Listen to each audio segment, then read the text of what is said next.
All right, let's dive into the absolute bedrock of the internet, the one thing that every single website you've ever visited is built with.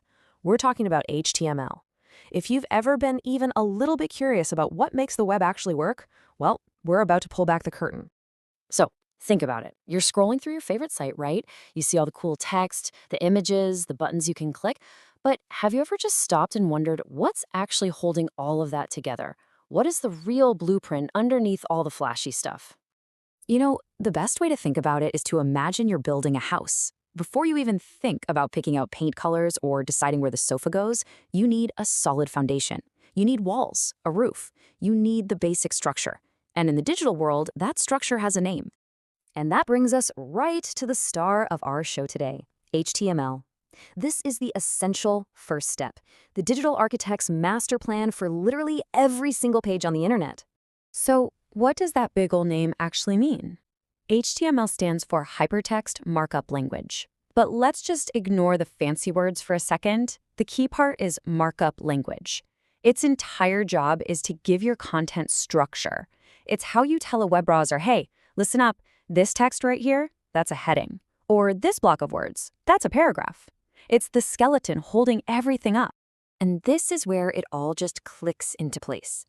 If HTML is the foundation and the walls of our house, then CSS, well, that's the next layer. It's all the paint, the wallpaper, the cool furniture that makes the house actually look good.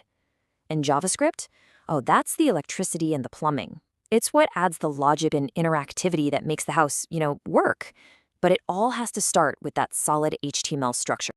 Okay, so theory is great, but let's get practical. We're going to look at the fundamental code, the absolute bare bones blueprint that every single web page, from the biggest social media site to the smallest personal blog, is built on. So every HTML document has these 4 core parts. First up, you've got the doc type. That's just a little note at the top that tells the browser, hey, get ready, you're about to read a modern HTML page. Then you have the main HTML element, which is basically the giant container for the whole page. Inside that, you have 2 key sections, the head, which has all the behind-the-scenes info for the browser, and the body, which is where all the action happens. And that's the most important difference to get. The stuff in the head section, it's info that the user doesn't see directly on the page, like the little title that shows up in your browser tab. But the body section? Oh yeah, that's the main event. That's the living room of our house. It's where all the visible content, all the text, all the images, all the links is gonna go. Okay, so now that we have our blueprint, we actually need some building materials, right? In HTML, our bricks and our beams and our windows, they're called tags. So what is an HTML tag? It's basically just a container that tells the browser what kind of content it's holding. Most tags come in pairs. You have an opening tag, like P, to say, hey, a paragraph starts right here, and then a closing tag with the little //P to say, okay, the paragraph ends here. Everything you put in between, well, that's your content. One of the most common tags you're going to see are heading tags. They go all the way from H1 down to H6. You can think of H1 as your main page title. It's the big, important one. And as the numbers go up, the importance of the heading goes down. And listen, this isn't just about making text look bigger or smaller. It gives your page a logical structure, which is absolutely crucial for search engines and for making your site accessible to everyone. And what about just regular text? For any old block of text, you're going to use the super simple and elegant paragraph tag, P. You just wrap your sentences inside of it, and boom, the browser knows to display it as a paragraph. Simple as that.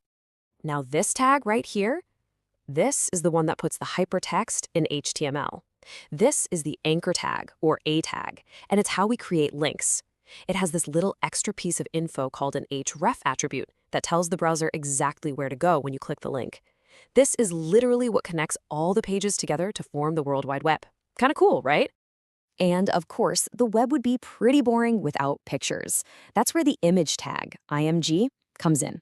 It lets us place visuals on our page. It uses 2 really important attributes, source, which points to the actual image file, and alt, which gives a text description of the image. And that alt text is so important for making the web usable for everyone. Okay, so we've got our individual building blocks, our bricks, our windows. Now, how do we start organizing them into a real layout? This is like moving from just having a pile of bricks to actually framing out the different rooms of our house. This is where we start to add real meaning to our structure. See, there are tags like section, article, header, and footer. They don't just create boxes on the page, they actually describe what's supposed to go inside them. They tell the browser, hey, this chunk of content here, that's the main blog post, or this part up top, that's the main navigation. It's how you build a page that makes logical sense. And what's one of the simplest ways to organize information? A list, of course. For a simple bulleted list, you just wrap your list items, or li, inside a UL tag, which stands for unordered list. You see these things everywhere online, and they are just incredibly useful. So, we've laid the foundation. We've put up the walls. We have a solid, structured house. But let's be honest, it's pretty plain. It's just gray concrete and exposed wood. So, how do we actually make it look good? See, it's so important to remember that HTML's only job is structure. That's it. It gives you that bare bones framework. It's totally functional, but it isn't pretty. It's that unpainted house with the exposed beams. And that's where the next step comes in. Once your HTML structure is solid, you bring in CSS to handle all the styling. CSS is basically your interior designer. It adds all the colors, the fonts, the spacing, all the visual flair that makes a website look unique and professional. And then finally, you bring in JavaScript to make the whole house come alive. JavaScript is what handles all the interactivity. It's what makes stuff happen when you click a button, what powers cool animations, what checks that you filled out a form correctly. It's like installing all the wiring and the plumbing. It adds all the cool functionality that actually lets you do things. So there you have it. HTML is that essential starting point, the universal blueprint for every single site on the web. It's simple, it's powerful, and it's the very first step on an incredible journey. The only real question left is, now that you have the blueprint, what are you going to build first?